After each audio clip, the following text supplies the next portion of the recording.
What's up, everybody? Welcome to the Wrestling Corner. This is episode 9 of season 8. As always, I'm Hulk93 in the place to be. So, for this corner, this is basically the go home edition of the corner for the return of WWE Backlash. Even though WWE says it's a new pay-per-view, for those of you that have been watching WWE since 1999, know that Backlash is not a new pay-per-view. It used to be the revenge pay-per-view of WrestleMania. So, with that being said, this is the go-home edition of Wrestling for Backlash. Hold on. It just came out. It was bottled up, frustrated. I don't know if it came out right. I don't know if it came out wrong. It came out all the way, Renee. It came out the Usos way. And the Alpha Man, that American Alpha, whatever they call it. That's how we be at the wrong place. That's all time. But you know what? We come in and day out. We put our bodies on line for the WWE Universe. And guess what they do? They turn it back on the Usos. As soon as American Alpha come out, you love them. You like the hoot and hope for them. You like the tears, yes. You like brand new tears. For 6 years. We've been busting ass, trying to get respect. Guess what? We done with that.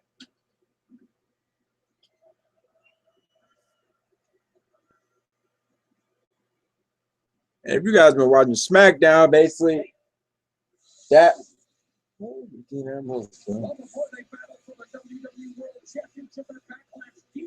that's basically the biggest highlight that happened on SmackDown was the Usos heel turn.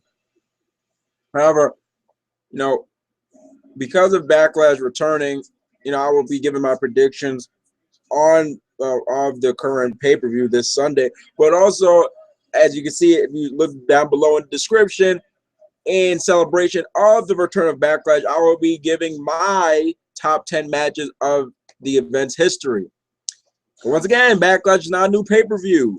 There were 11 Backlashes before this one. This is the 12th Backlash.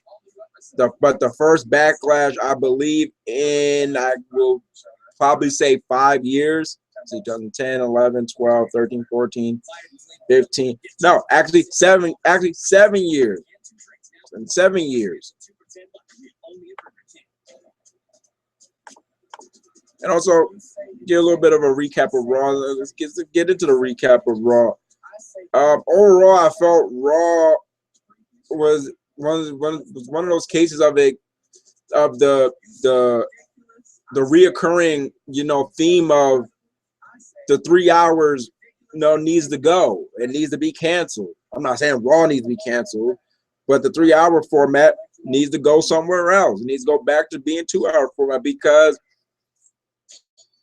the first 2 hours of Raw were pretty solid, and then the third hour, it was pretty lackluster until the Sami Zayn Kevin Owens match. And so, it's a little bit of highlights of what happened on Raw. We had the celebration of Kevin Owens as Universal Champion.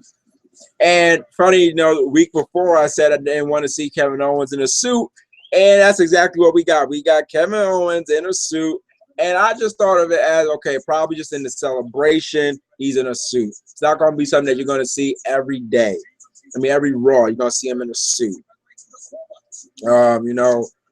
Seth Rollins cuts him off. Basically, he gets in Stephanie's face. He doesn't buy that it was his Triple H. Triple H's plan that Stephanie was in on it. He even accuses, I believe he even accused Mick to be in on it. But judging, as I said last week, and as many people feel, judging from especially the facial reaction of Stephanie, it didn't look like she was in on it. It looked like she had no idea. Kevin Owens, starts to push Rollins' button. Basically saying that, you've been the architect, but if you've just been setting up blueprints of failure, and it leads to a brawl between them, mostly a one-sided brawl, with Rollins coming out on top. And just initially, Stephanie just decides to suspend him, and basically Mick overrules that decision, and not just overrules it, but gives Seth Rollins a match at Clash of Champions against Kevin Owens for the Universal Championship, and then also, you know, gives Kevin Owens a match against Sami Zayn, but then Jericho comes out to defend Kevin Owens, which leads to Kevin Owens' best friend Jericho going against Seth Rollins. There's no gentle way to say it. To me, you wrestle like a coward who's afraid to get hit. Let me tell you about a coward. Let me tell you about a guy who tells his WWE fans, the people that he loves, that he will be back. You're the one that calls me the coward, but you're the one that just get in the WWE ring again. No, don't you walk away from me, Daniel.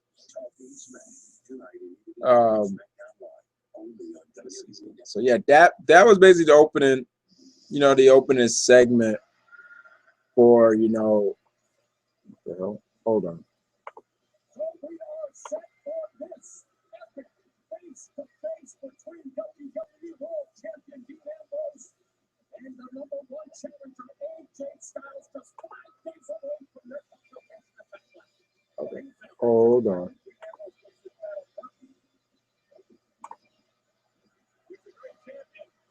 Ladies and gentlemen, please welcome the WWE World Champion, Dean Ambrose. And of course, Dean Ambrose is always ready for a fight in the great fighting city of Philadelphia that's produced legends like Smoke and Joe Louis. Well, it'll be the home of SmackDown Live next year. No.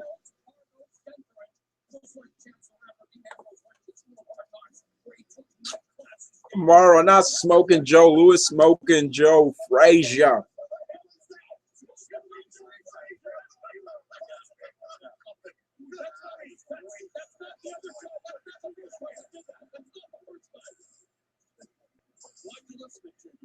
Okay.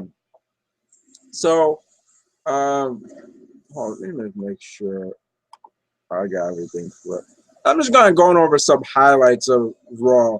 You know, so we had that, you know, we also had, the first match was Bayley going against Charlotte. So they already dived into, you know, Charlotte and Bayley in a non-title match.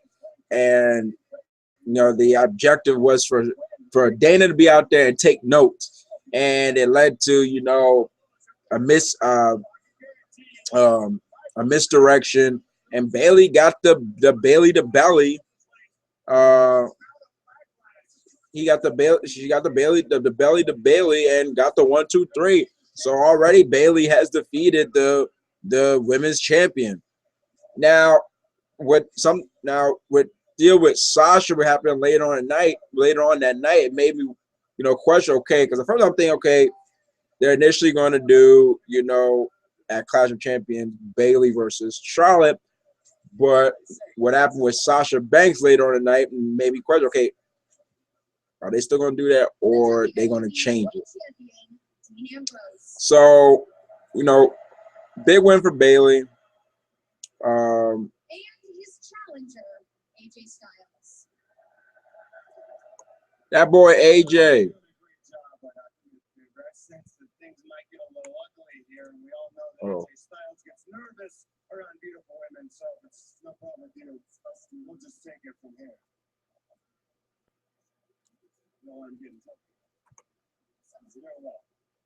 AJ, let me just start off by giving you a gift. I brought you a gift. I can see how you're big into trophies, so I got you this. Open it immediately. I put a lot of thought into it. What the hell?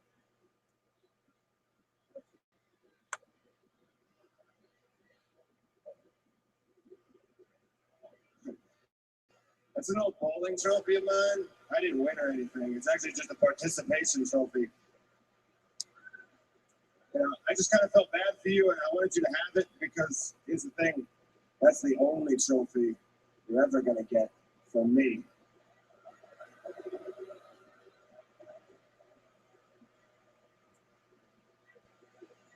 You think this is a joke, don't you? Everything's a joke to you, right? Here's the thing. You have no idea who you're dealing with. I think he's right. Because if you did, you wouldn't make me out to be a joke. He's right. Like you looked like a joke last week when this happened.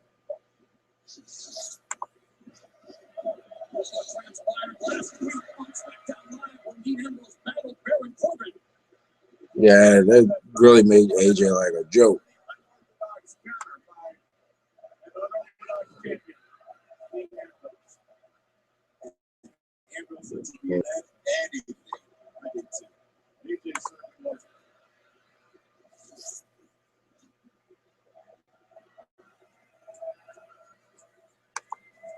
And that's why they call it high risk, folks.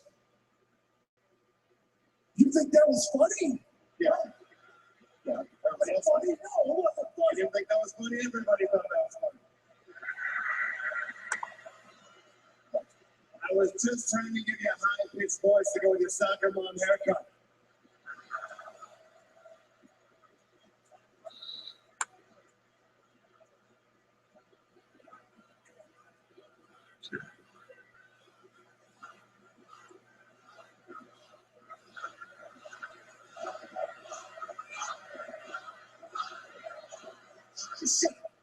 And so here's another thing. We got a revival of Bo Dallas.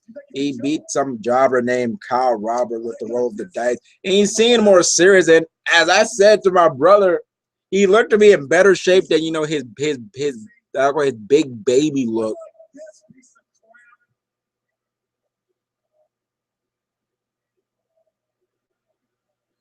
I don't want you to hand me anything.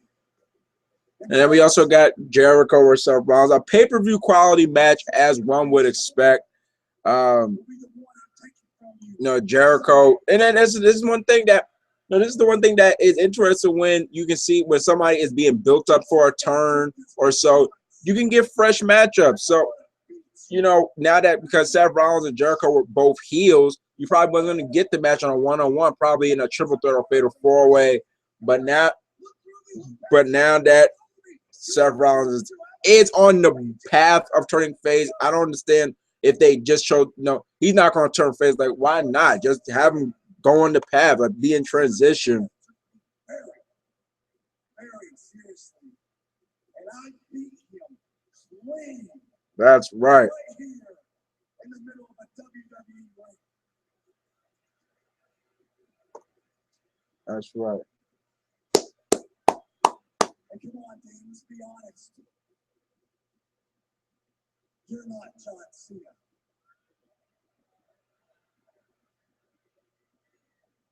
You're damn right I'm not John Cena. Nothing against John. You beat John Cena in a wrestling match. On that night, you were the better wrestler than John Cena, but that's not the game I play. When you're in the ring with me, it's a battlefield. It's my battlefield. I drag guys to places they've never been before. I drag guys underwater when they can't breathe anymore, past their breaking point. If anybody knows that, you. It's the only time me and you were ever in the ring together. I beat you. And I'm not walking around here with AJ Styles jogging up on my forehead, reminding the world that I beat you once before. I'm not looking to the past. I'm looking to the future. I'm looking toward this Sunday Backlash. I get to do it again.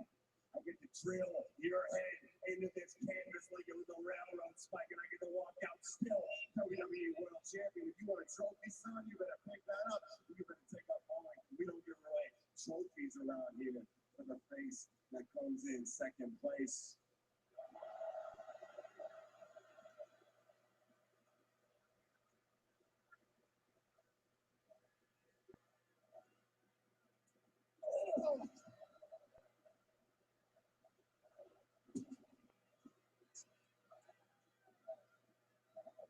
Styles just delivered a receipt. But Ambrose did turn to the conclusion of last week's SmackDown Live. After Kimberly Ambrose and the family trills, one wonders how those Styles will go in order to secure sports entertainment's crown jewel. Find out Sunday at the Backlash PPV live on WWE Network. The USA Yep. Series. That was kind of a weak ending. Okay.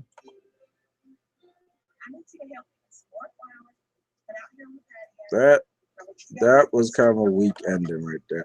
But anyway, so Seth Rollins and Jericho, I mean, it started out kind of pretty, slow, but once you started to see the dynamic change that Seth was going to play the role of the baby face, it started to pick up. I mean, Jericho even it's always good to see Jericho hit a good line salt, because sometimes he hits it and it's like he lands on a person's chest or he like grazes them with his dented chest, the big dented chest on Jericho. But he guys hit a perfect, line salt. We had another tease of a tap out with the walls of Jericho. Man, it led to a nice transition, in the end, led to a nice transition into the pedigree, and Seth Rollins gets the win. Yeah, pay-per-view quality match. I think that almost like capped off like the first hour of Raw. Um, okay.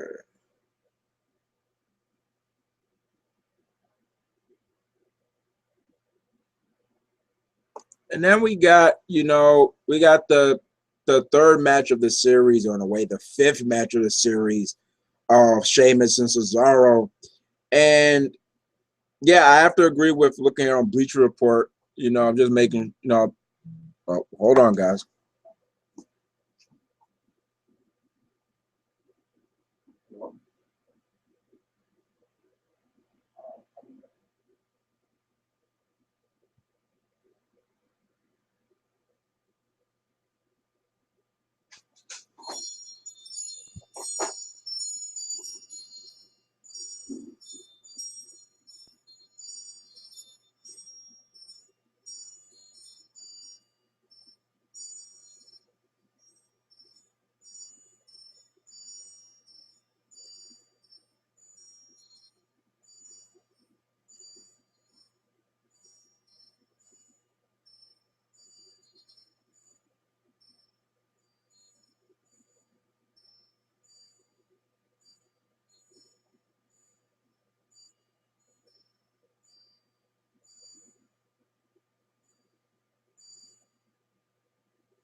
Sorry about that, guys. So yeah, and I have to agree. Like I said, I was looking at Bleacher Report. They giving their analysis. You know, um, this was more of a case of story. I agree. They said it was a case of more storytelling than an actual match. Going into the match, because of what happened last week with Cesaro taking that mean back body drop into the barrack and on the barrack, the ring post. Now he came into the match with a open target. His back was taped up with the same tape he puts on his surgery repaired shoulder. So initially, Cesaro was hitting heavy offense, and then his back eventually plagued him, and Sheamus attacked the back plenty of times, and it was a question. Okay, should the referee call the match?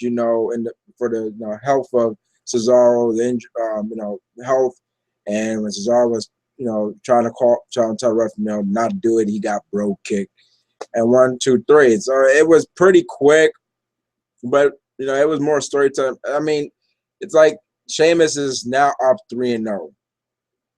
Now I'm predicting they said, hold on, before I predict, they said the next match is going to be during one of their world tours. I forget where they're going, but it's going to the fourth match is going to be there.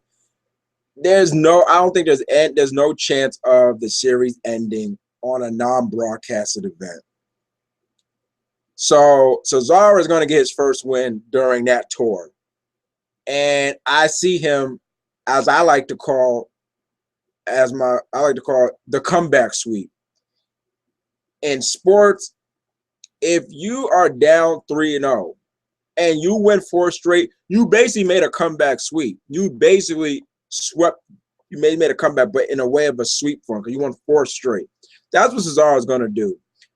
That's what I feel he's going to do, and that's what I think that should be the route because I believe Cesaro has more upside than Sheamus does. Sheamus had numerous of chances, to really win over the crowd as a top guy, and it's kind of most of them fell short. So it's time to give Cesaro that chance. And I have to agree with also Bleacher said that it's kind of a benefit to Cesaro that he's having to fight through, these injuries and overcome these odds, So as they call him the Swiss Superman, this would be a good chance to show, his endurance. Then next up it was Enzo and Big Cass against the Shining Stars. Really not much to say about this match other than the Shining Stars picked up a win against Enzo and Cass, which I kind of don't get. Yeah, I just didn't get that the Shining Stars winning the match over Enzo and Cass.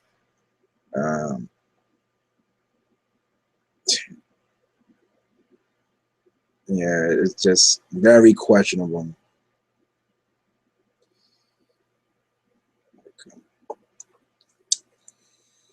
Very questionable, because it's not like the Shining Stars are really doing much. So it's like, really? Then next we had Nia Jax going up against, what was her name? Ann Esposito, who just so happened to be a friend of Alicia Fox. And remember, I think I said on the last corner that Nia's first opponent was her first named opponent was going to be Alicia Fox. So when they showed the Twitter picture of Alicia with Anna, I'm thinking, okay, here we go. Everything's set in motion. Nia's gonna have her first program with Alicia Fox, and of course Nia, squashes Anna. I'm not gonna lie, Anna I think got the most offense than any of Nia's opponents since Nia's come to the main roster, but she got squashed, nevertheless. But I was thinking that Nia was basically gonna, continue beating her down, and it was gonna lead to Alicia Fox making the save and thus officially starting the program. But that didn't happen, so I initially thought, okay, that was a missed opportunity for Alicia Fox. So then, later on, at least backstage segment between Alicia Fox and Nia. Basically, Alicia was coming out of the trainer's room, checking on her friend, and then Nia asks, how's your friend doing, everything. And let me just make sure.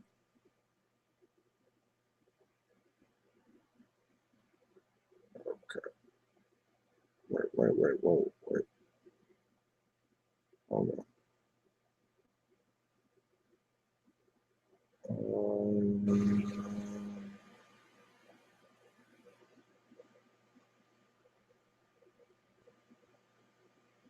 Hey, I don't know, like there was okay. So yeah, we get a backstage somewhere, Alicia and Nia. And then I'm thinking, okay, because you have Nia, man, Alicia basically telling get out of my basically Alicia not backing down, but saying, get out of my face. But then like she starts kind of going back to 2014, when she started snapping. But it came across comical, and it really brought the segment down because she was like throwing boxes and whatever, and she missed and smacked Nia with them. And then Nia just shoves her. Next thing you know, at least just looks like, appalled, like, and then Nia leaves, and then just Alicia like, we just sounds like women, and I'm just like, okay. And as my brother said, the coined the phrase, the phrase that Bugs Bunny coined, it took a left turn at Albuquerque. That's what it did. I was like, you could have had Alicia snap, but it could have led to, her like attacking, Nia or something. The thing, it set up the angle, but it's like, Alicia snapping came across comical. Then we had probably, oh man, we probably had one of the worst segments. I would like to go and say, arguably up there for now, the top worst segment of 2016, and that was Anderson Gallows. Now they're going on this whole retirement specialist stuff. That acronym that basically spells out old fart, and they basically do like a glimpse to New Day's future. They want to retire the New Day, and so we get the old day, and we get this slowed down version of New Day music. We get guys coming out, looking like, like New Day, but old. And if the funny thing, you really couldn't even tell who was supposed to be who. Like most time when WWE gets, imitators, so you can kind of tell from the get-go that, okay, this is supposed to be this person. But if you didn't see the trombone or so, you probably wouldn't, okay, is that supposed to be Xavier? That's supposed to be Kofi. You couldn't even tell that the guy who was supposed to be Big E was Big E. It was just like, what? And the look on the crowd's face told the story. Like, they did not care. The segment went over as much as a wet fart did. It was just bad. It wasn't funny. But to me, it wasn't funny. Especially to the crowd, it wasn't funny. And I understand that Gallows and Anderson, in real life, they're pretty, comical guys. They have a lot of personality. And it's good that WWE has now been showing that as of late, but this was just bad. It was so bad that even when the New Day came out, it didn't really salvage anything. I mean, the only funny thing that was pretty interesting that was when Kofi was like, if that's supposed to be us in the future, and we're here now, we can't change it because it'd be like a paradox.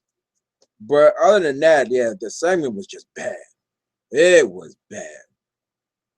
And, the old day, attacked Big E. One of the members, used the cane to attack Big E and led to, New Day beating them up.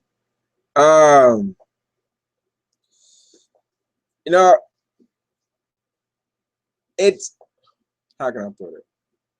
You would think after, no, you know what? I scratched that. I can't even say you would think, because after Big E got hurt and how they played up his injury, the whole ring post eyes, everything, I can't even say, you would have thought that once Big E came out, the feud was going to kind of take a serious turn.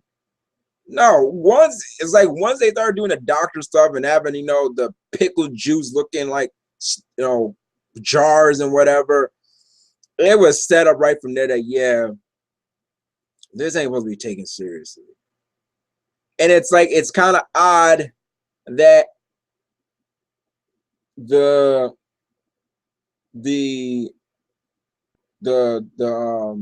club or Gallows and go from beating down the Dudley Boys and the Dudley Boys' final,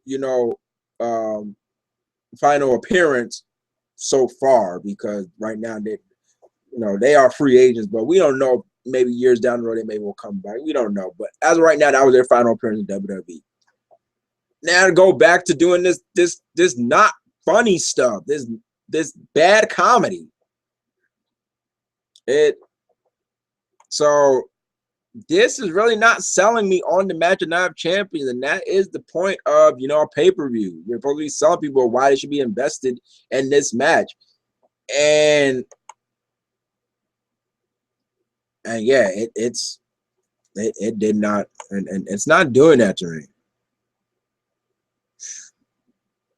Then we get Darren Young versus Jinder Mahal, and Darren Young gets the win, and Titus O'Neil comes out, and some brawl between them, which is so funny because I couldn't even tell, was Darren Young tackling Titus O'Neil, was Titus just slipping.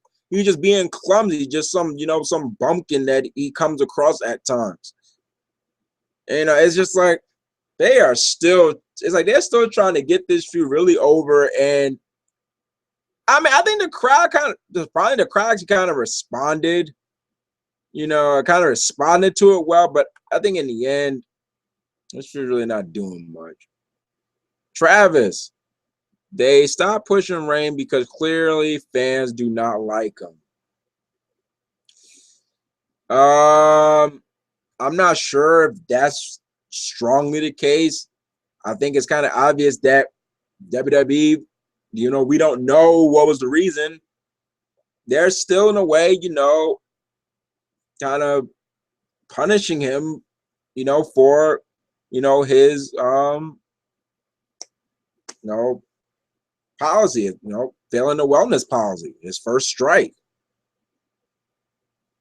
Because we got to think, if it wasn't for that first strike, we're not even sure if Finn would have got that clean win over, Roman.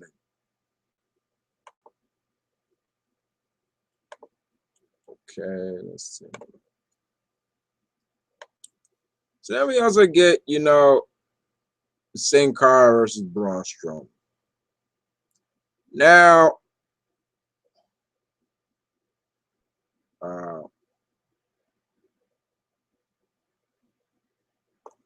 but now it's like, okay, even though there was nothing really to write home about this, but I will say, I will give credit to where it's due. After Braun Strowman beating Americano, that Max Moon lookalike, and taking off his mask, it was logical for it to be Sin Cara to step up to him out of respect of the honor of Lucha Libre. So that part was very logical.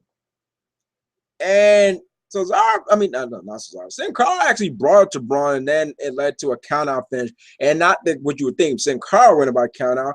Braun Strowman went by count-out. And so I don't think, this is over. I think it's funny. In one night, I think Nia and Braun have finally found their first feuds.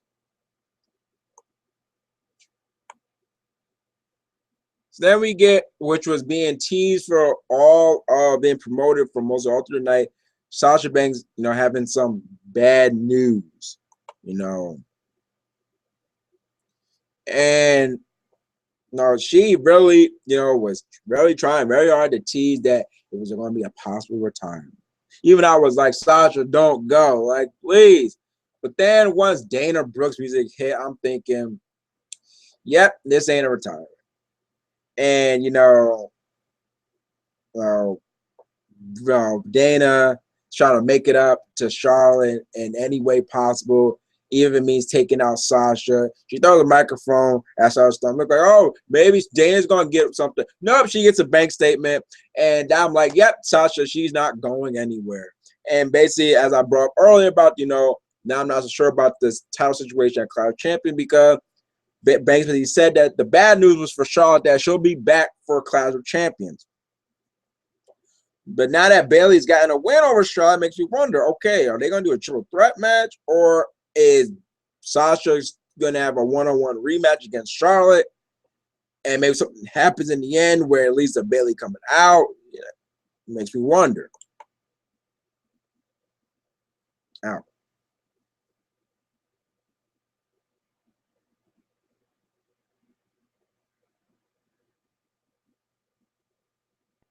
Okay. So then we get, so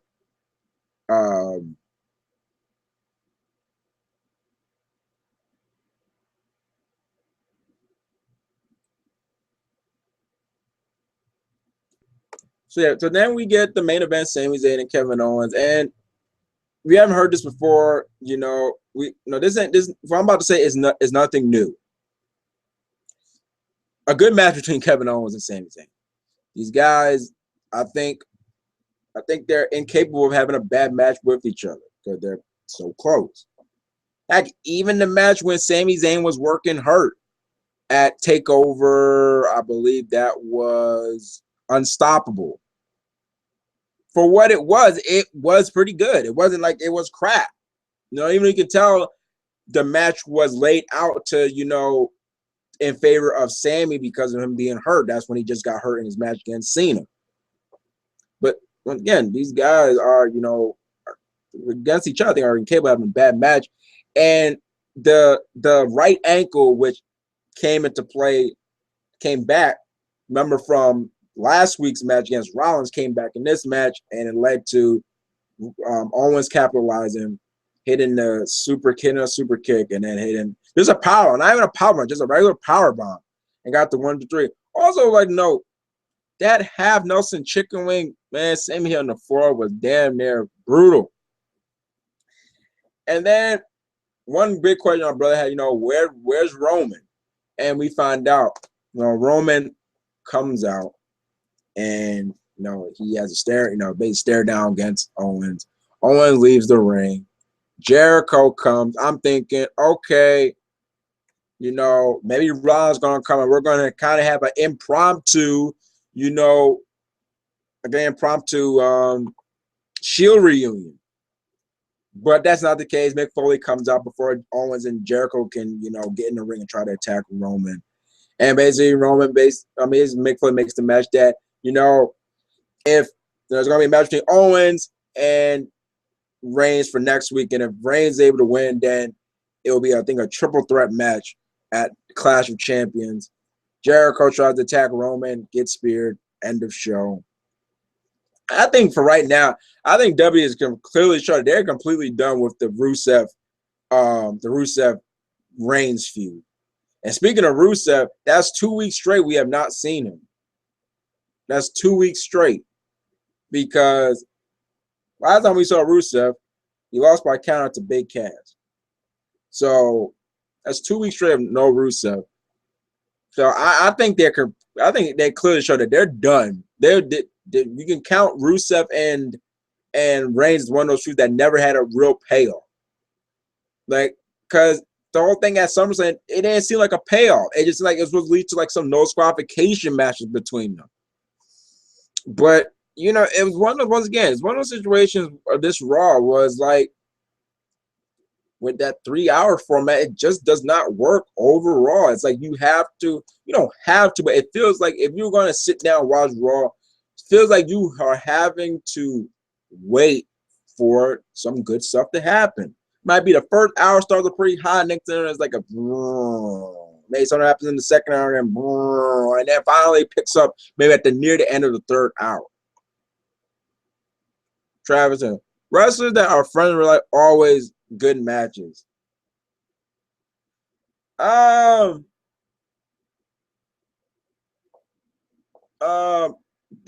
is true to some degree because I'm not gonna lie.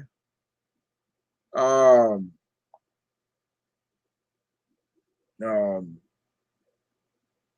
gonna lie because Randy Orton and John Cena are good friends, and you know they've had their fair share of good matches. They have had their fair share of matches that were not all that good.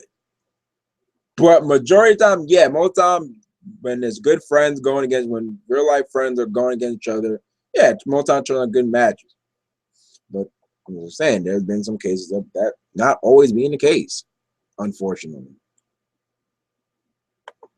Because if I'm not mistaken, Goldberg and Brock Lesnar are actually friends in real life. Or I think they were friends in real life when they went against each other at WrestleMania, and you know how that turned out. So yeah, that basically takes care of the Raw recap. Once again, it's kind of pretty odd that Seth did not come back out. You know, instead of Rollins, we got Roman. I thought Rollins was still going to come out because after he beat Jericho, and he's walking the ramp. He looked like a guy a man on a mission. You know, he was just walking up the ramp like he was talking to himself. You can see the intensity in his eyes. So I'm thinking, okay, he's going to come back out maybe, you know, at the end of the show. That wasn't the case. I'm kind of hoping that it stayed Rollins and Owens. There was no Triple H. By the way, there's no Triple H. We didn't get a Triple H promo explaining for the reason why he did what he did. And I'm not even looking for an explanation for why he did the Roman. That's out of the question. There's no love lost between them. The bigger thing is, okay, why did he do it to Rollins? I have my predictions of why he did it to Rollins. Basically, Owens had a point.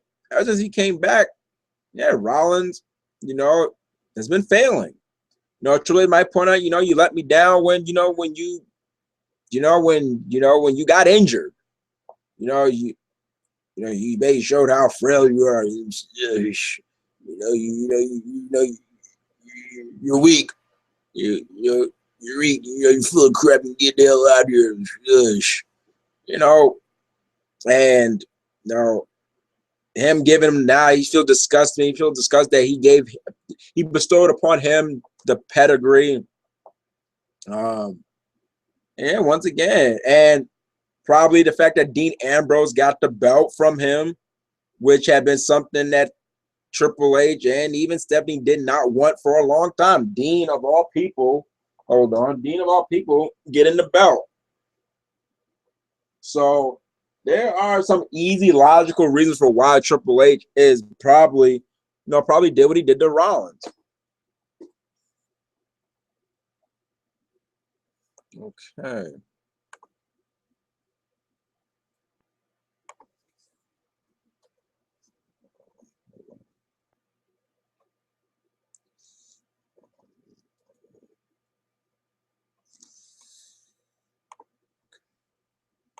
So now into Backlash. I'm gonna give my Backlash predictions.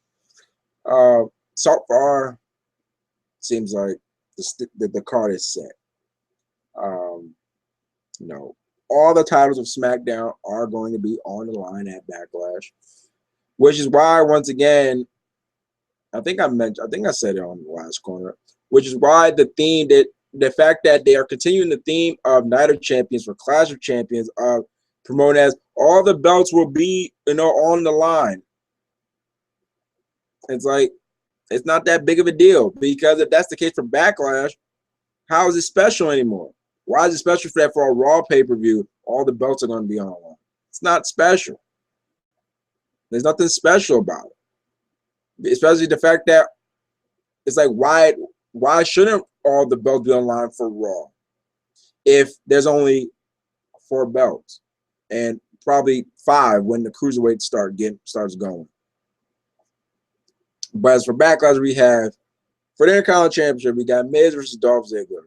We have for the SmackDown Women's Championship, we have the 6-pack elimination challenge, with Becky Lynch, Nikki Bella, Naomi, Alexa Bliss, Carmella, and Natalya.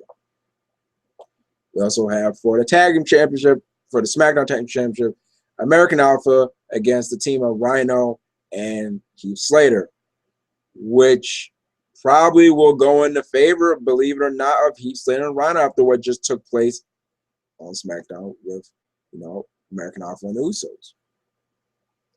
What else was it? Oh, and then we have for the WWE Championship, we have AJ Styles versus Dean Ambrose.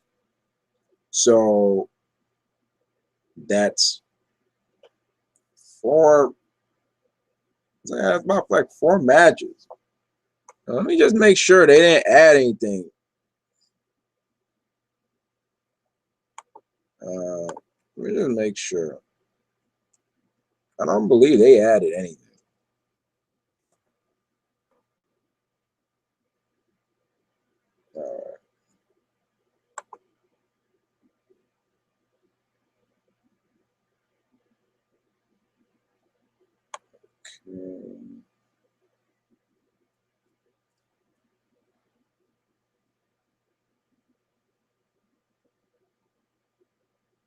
Oh. Okay, you know what? Scratch that. Scratch that. I've got Randy Orton versus Bray Wyatt, the big non-title match. But scratch the American Alpha versus Heath Slater and Rhino. It seems to me that they just made a match where the Usos, seems like a loser bracket like match where the Usos and the Hype Brothers will go against each other to qualify to go up against Heath Slater and Rhino. Okay, so we're gonna have 6 matches. Okay. All right. And since there's 6 matches, I really don't see any reason to have like a short match on this card. I really don't. But let's get down to predictions. Okay, let's start with the tag team qualifying, match. Seems like with the new heel Usos, I would like to believe they will move on to go against Heath Slater and Rhino, because we already seen the Hype Brothers, Heath Slater and Rhino. That's why I'm predicting the Usos will win. And as for the tag team tournament match, I kind of see the Heath Slater and Rhino winning, for Heath Slater can get, that contract. I'm not sure if their reign will last long, but it just for the story's sake of getting Heath Slater that contract, I see them winning. Then we have Dolph Ziggler versus The Miz for the Intercontinental Championship. I'm the biggest fan of his, but I see The Miz retaining. And maybe in some form, if the plan is for Bryan to have a comeback match against The Miz, then once again, furthering that slow burn feud of Miz and Bryan. Then we are Alexa, the 6-pack Clamation Challenge for the SmackDown Championship. I predict Becky to win. In my opinion, I don't see why not have Becky win. She is clearly the most over on that roster. The fact that she gets cheered without, there even being a reason to cheer, like not like, Becky Lynch, and then the crowd starts cheering her name. It's like, once again, I said when they were standing out there and Bryan was talking to them, and he was addressing them about the, the women's championship. He didn't even bring up Becky, and the crowd started cheering Becky. And the pop she got when she came out for this SmackDown. My prediction is Becky's going to win. But then again, I would not be surprised if Becky does not win. I won't be surprised. I wouldn't even be surprised if Nikki wins, just because it's Nikki Bella. But then I'm like, I'm not so sure. It seems like they're really they're really trying to make this Carmella thing with her to be a big deal. So probably Nikki will not win. And it seems like one thing I've noticed that since Nikki has come back, they're really playing the whole thing, is her neck really okay for, physical contact? Like, can it really hold up? Because lately, anytime she gets hit in the neck, she's like down for the count. Like she's just, like her HP just goes up 0. Then we have Randy Orton versus Bray Wyatt. For some reason, I don't even think my prediction is who wins. My prediction is that it's not going to end with a real winner. I can see this match being, thrown out because it just gets crazy. And they just have to throw the match out. But if there is a winner, I'm going to predict Bray. In fact, not because I predict Bray. In fact, Bray needs it more than Orton does. Even though Orton, how he lost to Brock. But like I said, this is a real chance for Bray to shine as a top heel. This brand split. If there's any heel that could take advantage of this brand split, it's Bray Wyatt. And I hope that is the case. And as for Dean, we got for the women, for the World Championship, Dean Ambrose going against AJ Styles. My prediction, all the way, even though you don't see the AJ on there, AJ Styles. As much as I like Dean, AJ just been on this train of momentum. And I don't see the reason to have, him lose. I don't. I got a question. These past two endings of SmackDown. We already had to deal with like balls. The balls being like the topic or being the focus with the New Day and Club. That's 2 weeks straight that SmackDown's ended with somebody, nuts being hurt. This time, Dean got kicked in the ball. And that's how SmackDown ended. It was like, yeah. Like, I'm not saying that, yeah, they should be, touching each other. I mean, touching each other. I mean, like, every week, because W sometimes does too much. They have people, get in contact with each other too much. To the point where you've practically seen everything you could have on pay-per-view. But it's like two kind of,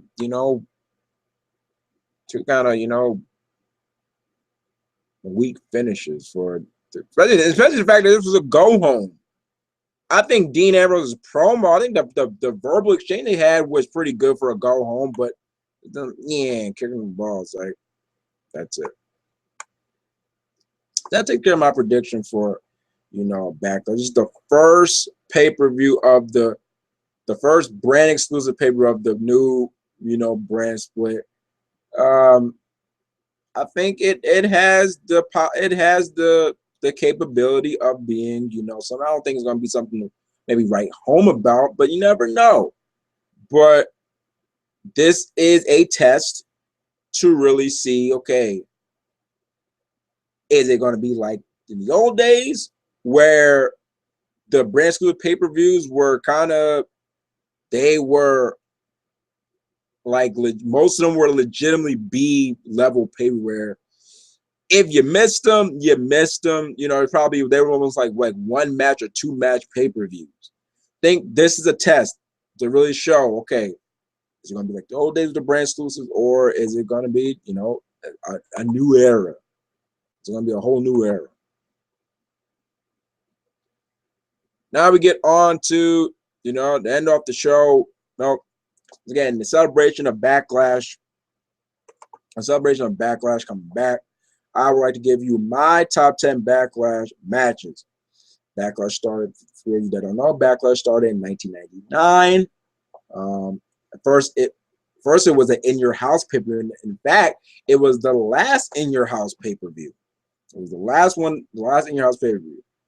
And the main event was Stone Cold versus The Rock, the rematch for WrestleMania 15. Now,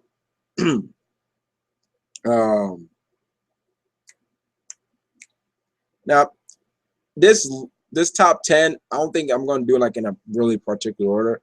But since I'll bring up Backlash 1999, there you go. Rock versus Austin. Now, I have not watched Backlash 1999, as a whole pay-per-view.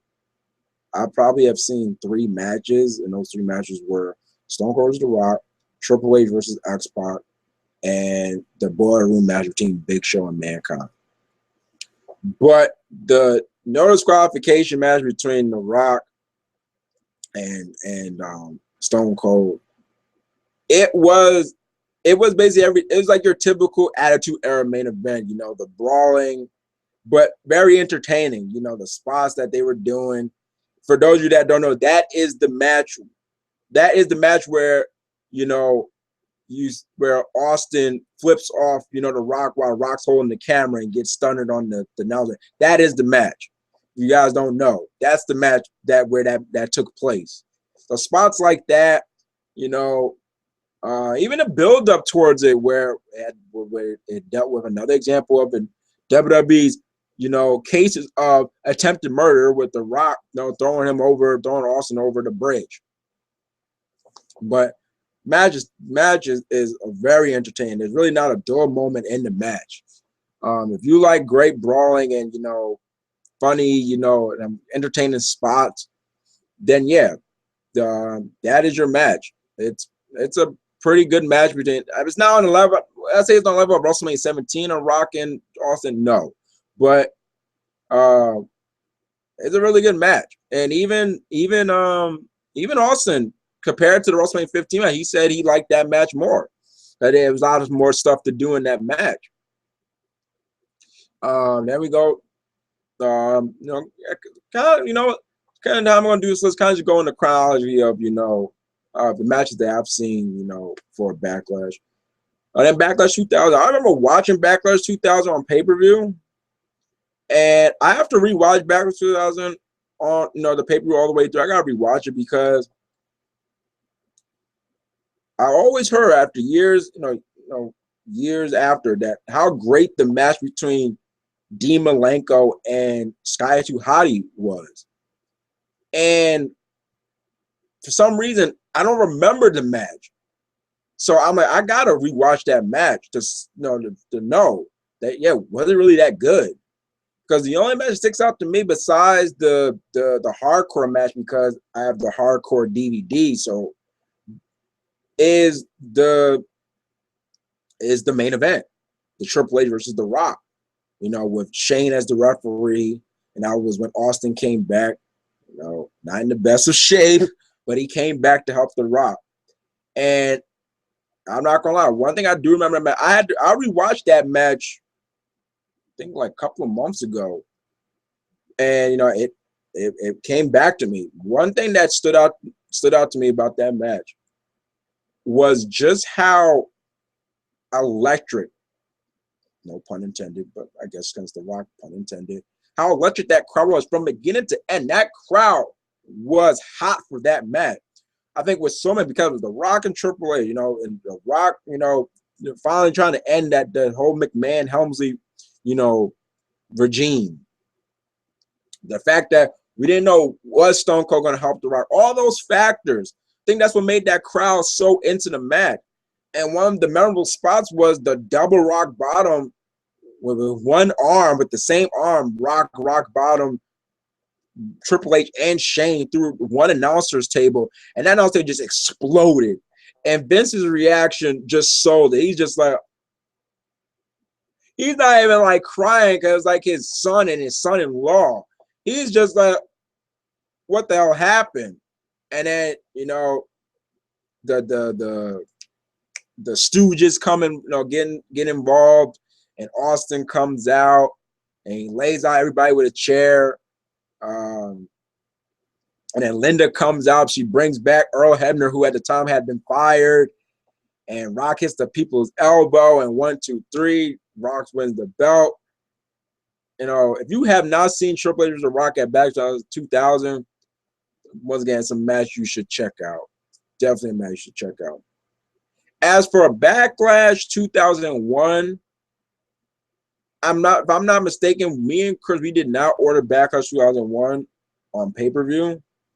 So I have to watch Backlash 2001, all the way through. The only matches I've seen from Backlash 2001 were the Raven Rhino Hardcore, which is a pretty good match. And that's because of the hardcore DVD, and the Power Trip versus the Brothers Destruction. But I don't really think Backlash 2001, but maybe the Kurt Angle Christmas. Once again, I gotta watch that match. So yeah, I'm going on matches. I'm not going on, reputation. Okay, that this match's reputation being great. No, I'm going with my, personal preference, not my personal, but my experience. Have I seen the match? So once again, for Backlash 2002, I remember watching it on pay-per-view, but I guess I have to rewatch it because I remember Edge and Kurt Angle being very good.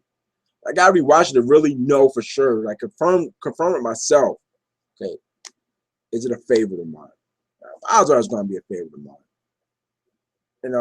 The Hogan and Triple H match. For what it was pretty good, but I don't think it was like a real favorite of mine. And Undertaker and Stone Cold, I think Stone Cold, that was their final match they had against each other, and it wasn't that good. It really wasn't. Back to 2003, I've not watched all the way through. Funny thing about Backlash 2003.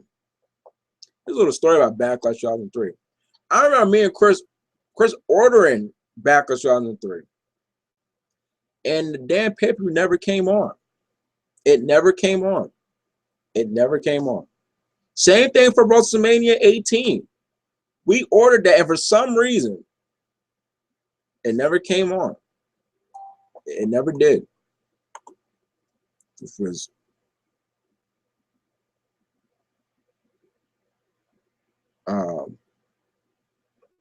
it was like, what?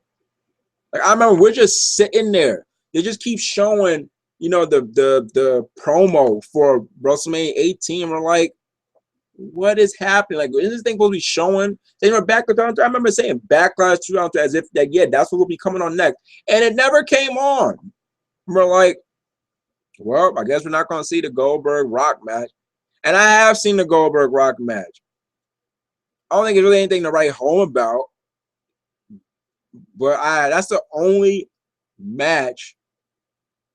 That's the only match I've seen like all the way through a Backlash 2003. I didn't see the Raw main event, which was the wait a minute. The Raw main event actually was Brock versus Goldberg because they were both on Raw. But I didn't see the 6-man tag, the Shawn Michaels, Booker T, Nash versus Ric Flair, Triple H, Jericho match. Backlash 2004. Have not watched pay-per-view all the way through. I've seen the Victoria versus Lita match. I've seen the main event, the triple threat match, the triple threat WrestleMania rematch, Benoit, Michaels, Triple H, good match. And of course, I've seen the Randy Orton Cactus Jack. So that will be up there, not as in the top 10. So that's now Rock, Austin, Rock, Triple H, Rock, Triple H, and the actually 4. I would count the triple threat match. I did enjoy the triple threat match at Backlash. It told a pretty good story, especially when the whole Montreal stuff came about Shawn Michaels. It was one of the first time I think in a match. This was Shawn. After coming back and everything that. He actually saw it actually affect. Like at one point, I think he was like about to punch Benoit, and he just stopped and like really looking at the crowd. It was like, oh shoot. So yeah. So that's now Rock and Austin, Rock, Triple H, Orton, Cactus Jack, and the triple threat. Orton versus Cactus Jack. I don't remember. Well, again, we didn't order Backlash 2004. That's back when we didn't really order. We didn't order the brand exclusives. But I remember. When Evolution came, I remember the night after Backlash, they arrived and they come out, and I'm just waiting. I'm like, I know it, or it says in the combo. I was like, I hope he does it. And he comes out, he started the bomb. Like, damn it. We're like, damn it. He beat, Cactus. We didn't see the match, but one thing that Raw definitely had to show, which was the big highlight of Orton taking the tags. So that immediately I'm like, okay, soon I'm gonna have to see this match. When I finally got to see the match, it was worth the wait. Cactus versus, or you want to talk about a match putting somebody over? You gotta think. You gotta remember at that time Orton he was going to a legend killer thing, but he was still looked at as like a pretty boy. And the fact that he took those spots, he almost got his face mutilated with barbed wire bat and took the spot thumbtack, which usually Mick took. And then you guys got to put in consideration. Orton took it, but unlike Mick, he wasn't wearing no shirt. He wasn't wearing, full pants. He was just wearing briefs, knee pads, and boots. That's it. So the things are all over his back. All over his back. And when I watched that match, I'm like, even when I watch highlights of the match, I'm like, anytime I see when Mick did the elbow drop from the apron, not from the apron, from the stage onto Orton, who was, did off the stage on Orton. I was like, man, that could have been a believable finish. That might have should have been the finish, but it was to put over Orton, and Mick really cared about that match because he was very disgusted with the match where when he teamed up with The Rock to go against Evolution. He felt he wasn't in great shape for it. And you can tell that how much dedication he had for that match because when he came out, he was in great shape. I think he was in such great shape that the shirt the shirt, the Cactus Jack shirt, was so fluffy that it looked like, yeah, it, as usual, like, yeah, it's really just like it stuck to him. Like it was like this, you know, like you can tell he really lost weight, and that's how much he cared for the match. So yeah, so that compiles 4 right now. Backlash 2005 once again. Let me just go on and sort of say right now, for a period, we did not order Backlash until Backlash 2007. So Backlash 2005 did not see all the way through, but I have finally watched I did see the Triple H Batista match years ago. Okay, once again, my favorite Batista Triple H match is the Hell in a Cell match. But I finally got to see not too long ago the Edge and Benoit Last Man Standing match, and that was a badass match. So that makes 5. Edge and Benoit, it was kind of the conclusion to their feud that started back in 2004 when Edge, turned on Benoit when they were tag team champions. First he walked out on him and Benoit won the belts. Still 2-on-1, he won the belts, but Edge, turned on him eventually. So it was like a blow off to that long feud, and it was pretty brutal. We had a German suplex from off the ladder from Benoit, and the ending really showed the determination, and the not only determined but the will that Benoit had, that he just kept getting back up. Even the many times he got speared, and he had to take a brick in the back of the head to finally put Benoit down for a 10 count. Like it really, exemplified the fighting spirit Benoit had. So once again, if you have not checked out that match, please do so. Backlash 06. Have seen the triple threat match that main evented. Great main event. Great triple threat match between Edge, Cena, and Triple H. Great main event. Triple H, man, the blade job he got, he was like a crimson mask. It was really a crimson mask. I mean, it was ugly looking. And even Lita took a big spot. She took a spine buster. Funny thing, when she took the spine buster, when she got lifted, the damn chair fell on her head. It went pop, and then she got spine bustered. And then by the end, John Cena came out the victor.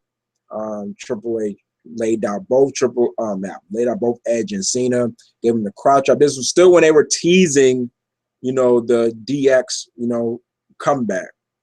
But yeah, Triple H, Edge, John Cena, back 2006, great triple threat match. Backlash 2007, so that's 6. Backlash 2007, last man standing match between Undertaker and Batista. It was just a series of great matches they had. And one thing that was interesting about the Batista Undertaker feud in 2007 was that it didn't lead to, a heel turn from either one. It stayed face and face. And it's pretty interesting that it stayed that way, and it stayed hot and the fans stayed invested into it. It didn't need a heel turn for the matches to be what they were. So the last man standing match in between, which was the rematch from WrestleMania, was great. And it was a big question. Okay, is, Undertaker or Batista, is I wasn't going to be down for a 10 count. And, in the end, after, Batista bombs and, lash rides and tombstones and leg drops from the barricade through the announcer tables. In the end, Batista spears Undertaker off the stage, and they go crashing through all what was down below, and the big explosion, the steel trusses come down, and none of them none of them beat the 10 count. It's a draw. But Undertaker, sits up eventually, but Batista's, having a hard time getting himself back up. Then led to a steel cage and ended in a draw again. And then, Batista, then Mark Henry beats up on Undertaker and Edge cashes in and blah, blah, blah. So, yeah, Undertaker and Batista's last man standing match. Highly recommend. And then the next match, you maybe say even topped it, which was the fatal 4-way between Edge, Orton, HBK and Cena. It's one of my favorite Fatal 4-Way matches of all time. So that's 7 right there. One of my favorite matches of all, my favorite triple threat, Fatal 4-Way match of all time. I could put this match on repeat and never get bored of it. I mean, and the funny thing is, it didn't really have like the biggest of builds where, you know, it was like, oh yeah, you know, they was playing this from all on, but no. But the match turned out so great. It's one of the best finishes of Fatal 4-Way you can ever see. You know, basically the finish, you got after Edge hits an impaler, DDT, and Cena kicks out. Edge goes for the spear. Cena hops over him. Edge only gets caught with an RKO. He pushes Orton into Cena. Cena goes for an FU on Orton. Orton counters, goes for RKO, gets pushed into a spear. Or Cena FU's Edge. Cena gets super kicked, falls on Orton 1, 2, 3. You gotta see it to believe it. The pace of the finish is like, I was like, oh crap. I'm like, whoa, what did just happen? Almost like in like 60 or a minute and 30 seconds, like whoa. And I felt first I felt maybe just exchanging the Shawn Michaels Cena feud they had, because it was like Shawn Michaels in a way kind of gave Cena the win, because at the end, you know, they come face to face, and you know, Cena, you know, got Orange, you know, and you got Michaels like, you know, you don't deserve that, like, you know you don't deserve it, but it's like, you know, I gave you that win. And but it didn't lead to anything. What it led to was Khali had taken out both Orton, Edge, and Michaels, and led to Khali and Cena at Judgment Day. Backlash 2008, Backlash 2008 was pretty good pay-per-view. But I think my favorite match on Backlash 2008, funny, I think it was the Fatal 4-Way, the elimination match. The Fatal 4-Way elimination match between Edge went against Taker. Between JBL, Orton, Triple H, and John Cena. That was a pretty good match, especially when it came down to Triple H and Orton. And I know most of the time Triple H and Orton, most of the time don't really put on, like, you would think that with the history that they would put on great, but sometimes they always fall short. My favorite match between them is the last man standing match. But this is right up there. When it came down to them, I really enjoyed when it came down to Orton and Triple H, and it came down to Triple H, you know, winning in the end. And at the time when Triple H won the belt, you know, it felt kind of refreshing, because he had not held the belt fully since 2005. And he won the belt at No Mercy, but then he lost it, you know, later on the night. But it was like his first official reign since 2005. And Orton had held the belt past WrestleMania, which was a big deal. So, you know, I recommend you watch, Orton, Triple H, JBL, and Cena. So that's 8. So now the last Backlash, which time was the last Backlash, back in 2009. One of my favorite pay-per-views of all time, back in 2009, clearly was better than WrestleMania 25. There's the overall card was great, but the top 2 matches for me from Backlash 2009 were the main event and Jericho and Steamboat. Jericho and Steamboat, man, which should have been at WrestleMania. That's how good it was. That's what it should have been, bro. If we knew that Steamboat still had it like he did, then yeah, clearly they should have just won with Steamboat and Jericho. And then the last minute anyway between Cena and Edge, which capped off their feud. At the time, their 3-year feud. That's what capped it off. And you know, it felt like a finale, you know, between them. Some pretty great ring psychology. Like, there was a point where Edge, he locked in the sharpshooter and he kept it on. You know, of course Cena was going to tap out, and that wasn't the point. It was just that the move is so, it's so painful that it could make you pass out. You know, it hurt your legs enough. You probably won't be able to stand for a 10 count. And, you know, there's a spot where Cena FUs. But if I'm not mistaken, I could be wrong, but that was the first match, I believe, where Cena did the Super FU. I could be wrong, but unless you count the one on top of the ladder against Edge at Unforgiven 06. But so I'm doing off the tournament, I believe that was the first match he did it. He did the Super FU. And then he did another FU off the announce table, and it sent Edge into the crowd. And then leaves them fighting the crowd and fighting them into the lobby area, and they come back. And then one of the big moments of 2009 was when Big Show interferes and chokeslams Cena through the freaking spotlight and explodes. And somehow Cena came back the next night like nothing ever happened. Like, he did so that everybody did. Oh my God, it's John Cena. I'm like, what is this guy doing? But I digress. Once again, Back to the Nine, you should watch. Back to the Nine is a great pay-per-view. And those two matches I said were great. And, even an honorable mention, even the six-man tag, Legacy versus Shane, Batista, and Triple H is great. It's very good. But even the opening match, Jack Swagger versus Christian, was great. It was a pretty great match. So, those are my top 10, back on, heck, these things can change. I go on to rewatch, most of these pay-per-views, but as of right now, those are my top 10 backlash matches in this event's history.